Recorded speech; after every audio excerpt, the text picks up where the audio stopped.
मला घालावं, गर्भवासाचं दुःख असेल तरी मी भोगेन, याचा अर्थ असाच होतो महाराज.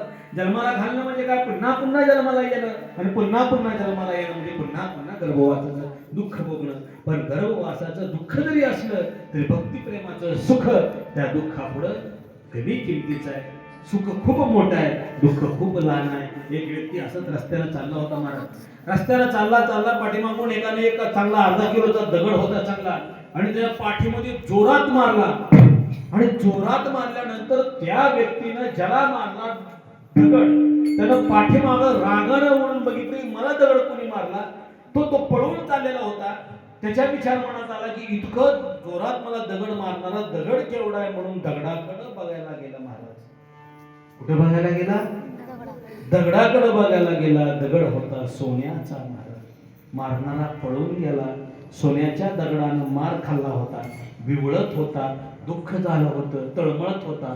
पण ज्या वेळेस दगड सोन्याचा बघितला, दुःख सगळं नष्ट झालं महाराज. विवळणं फिवळणं सगळं बंद झालं महाराज. त्याला शिव्या द्यायला चालू केलं होतं, त्या सुद्धा बंद झाल्या महाराज.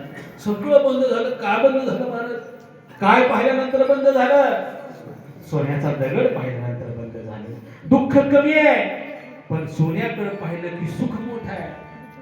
वारंवार जन्माला यावं, अहो गर्भवासाचं दुःख आहे, पण एकदा जन्माला आलं की भगवान शिवाची प्राप्ती आहे, ते सुख खूप मोठं आहे. आणि त्या सुखाकडे बघून त्या दुःखाचं काही वाटत नाही महाराज.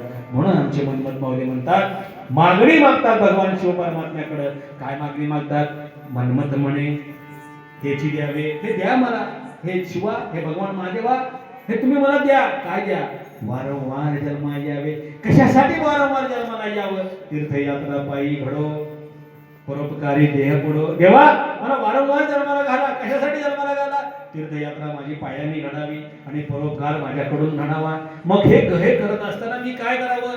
मी त्या भगवान शिवाचं नामस्मरण करावं. कोण आहे तो शिव? सकळ जगाचे जीवन, झडो डोळा माझे ध्यान. अख्ख्या अखिल कोट विश्वाचं जगाचं जे जीवन आहे ते शंभू महादेव आहे. त्या महादेवाचं ध्यान माझ्या डोळ्याला लागावं. मग सरळ सरळ काय व्हावं?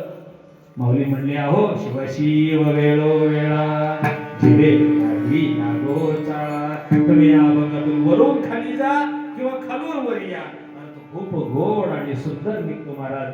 असा हा मनमत माऊलींचा सुंदर असा मागणीचा अभंग. महाराज ही मागणी आपण अंतःकरणामध्ये ठसवून जाता जाता तरच या सत्याचं